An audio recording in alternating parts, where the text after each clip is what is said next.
ഉടുമ്പൻചോല നിയോജക മണ്ഡലത്തിൽ UDF-ന് വൻ മുന്നേറ്റമാണ് തദ്ദേശ തെരഞ്ഞെടുപ്പിൽ നേടാൻ കഴിഞ്ഞതെന്ന് KPCC മീഡിയ വക്താവ് സേനാപതി വേണു. അടുത്ത നിയമസഭാ തെരഞ്ഞെടുപ്പിൽ ഉടുമ്പൻചോല മണ്ഡലം UDF പിടിച്ചെടുക്കാൻ പറ്റുന്ന സാഹചര്യം രൂപപ്പെട്ടതായും സേനാപതി വേണു പുറ്റടിയിൽ പറഞ്ഞു.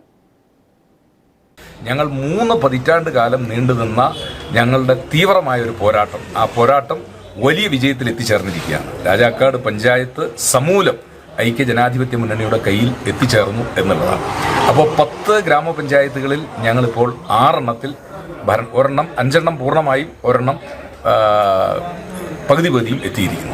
ഇനി ബ്ലോക്ക് പഞ്ചായത്തുകളുടെ സ്ഥിതിയാണെങ്കിലും ജില്ലാ പഞ്ചായത്തിൻ്റെ സ്ഥിതിയാണെങ്കിലും മൊത്തത്തിലുള്ള വോട്ടുകളുടെ എണ്ണം പരിശോധിച്ചാലും ഉടുമ്പൻചോല അസംബ്ലി നിയോജക മണ്ഡലത്തിൽ ഐക്യ ജനാധിപത്യ മുന്നണി ഏതാണ്ട് 1500 വോട്ട്, മൊത്തം പോൾ ചെയ്ത വോട്ടുകൾ ഇടതുമുന്നണിക്ക് ലഭിച്ചതും ഐക്യമുന്നണിക്ക് ലഭിച്ചതും UDF-ന് ലഭിച്ചതും പരിശോധിച്ചാൽ 1500 വോട്ടുകളുടെ ഭൂരിപക്ഷം ഇപ്പോൾ തന്നെ ഞങ്ങൾക്കുണ്ടായിരുന്നു. കഴിഞ്ഞ 25 കൊല്ലമായി CPM-ൻ്റെ കയ്യിലിരിക്കുന്ന ഈ അസംബ്ലി നിയോജക മണ്ഡലം അടുത്ത നിയമസഭാ തെരഞ്ഞെടുപ്പിൽ തിരിച്ചു പിടിക്കാവുന്ന ഒരു ഘട്ടത്തിലേക്ക് ഞങ്ങൾ എത്തിയിരിക്കുന്നു.